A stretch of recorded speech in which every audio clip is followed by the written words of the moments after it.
What's up, YouTube? What's up,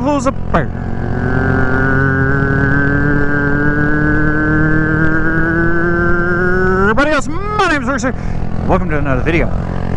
So today in the video, we're going to be talking about armor.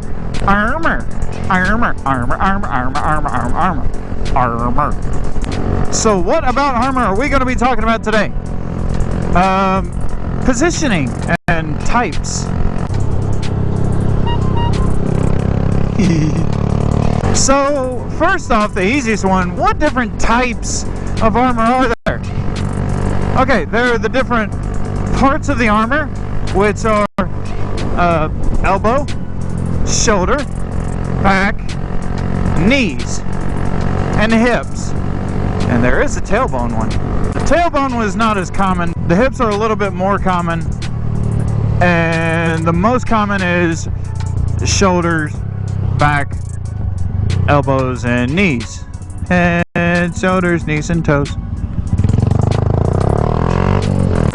So when you're thinking about armor, you have all those different pieces. There are two main types. Ooh. Or levels, I should say. And the levels are CE level 1 and CE level 2. CE level 1 is essentially just for street.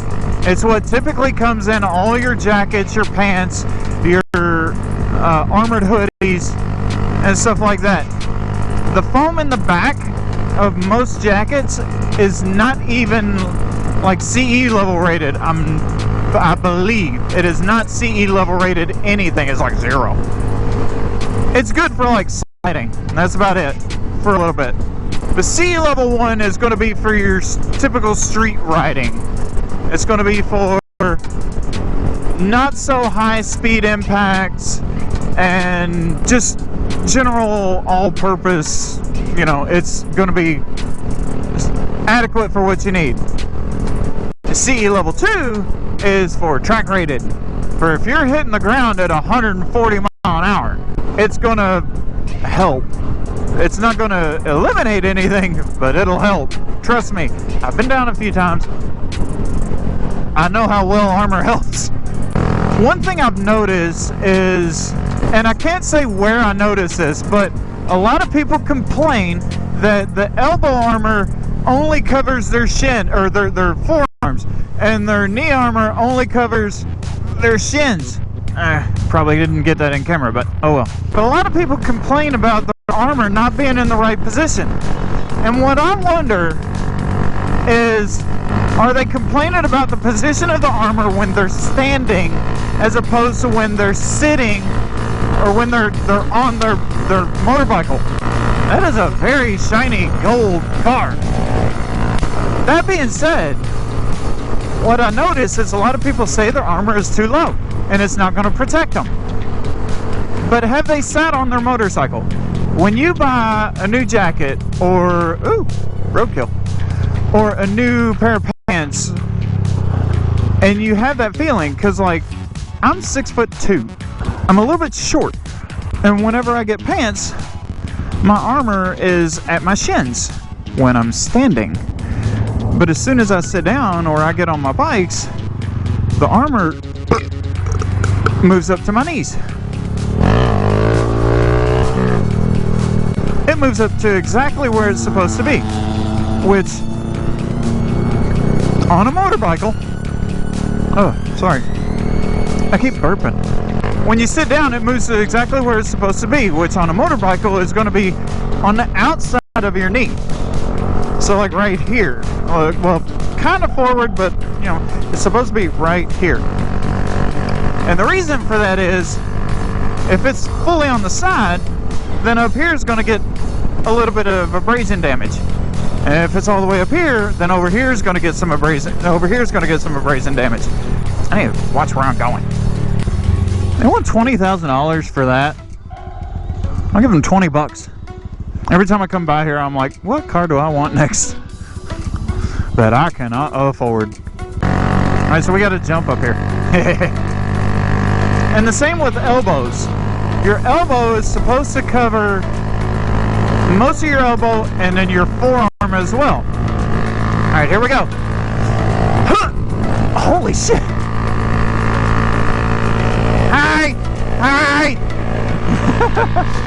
Your armor is supposed to cover from just behind your elbow and most of your forearm.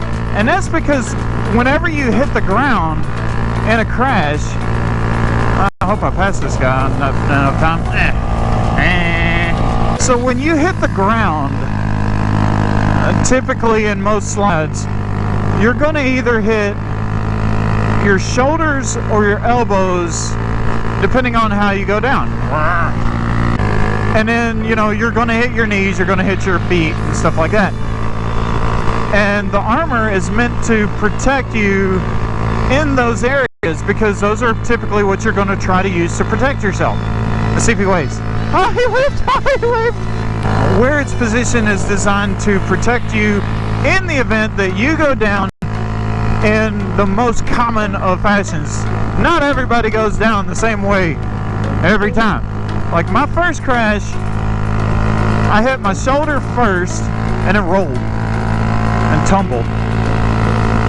And then my second crash, I flipped and slid on my ass. I slid right on my ass.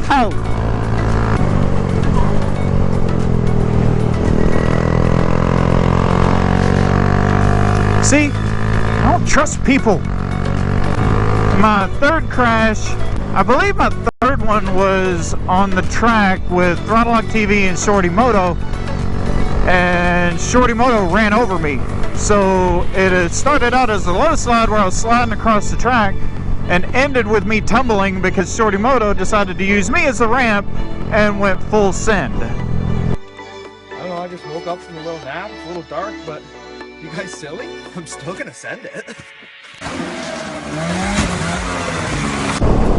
So that was a fun time. And then my fourth crash was just my fault. Bike slid out from under me for jumping a set of stairs into some mud. And it was on this.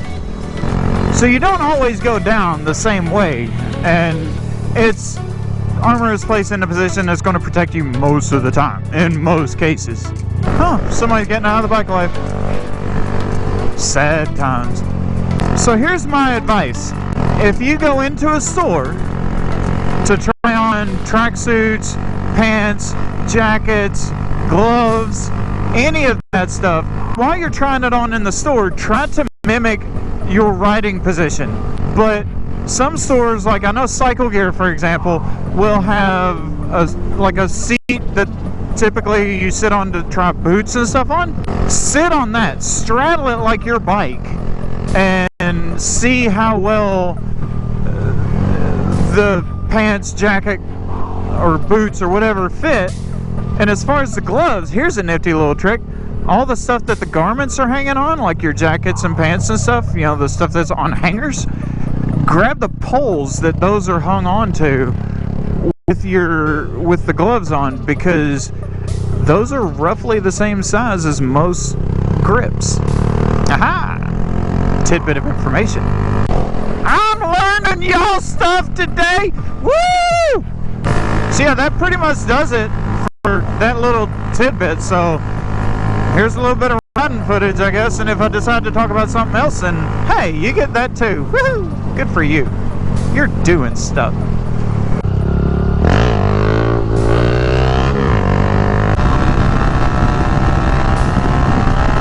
Hey, what's my battery at?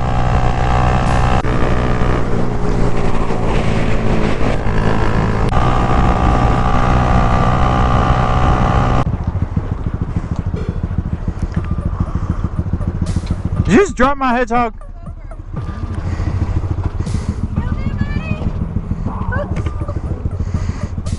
You alright? You poor thing. He toppled right on the door. Oh, I'm sorry, bud. Oh, Trying to kill my hedgehog.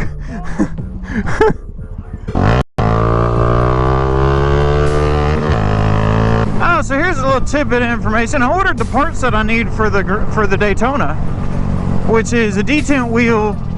There's a roller bearing in there and a few other parts. The detent wheel is what I really need, and it's on back order. And I don't know when it'll be in. And I'm like, well, is it on back order because of the coronavirus, or is it on back order because It's a common thing. So I can't make any Daytona videos until I get that up and running and, you know, and be able to ride it. Can't make videos on a bike you can't ride. Why are there people at the mall? I thought the mall was still closed. F you.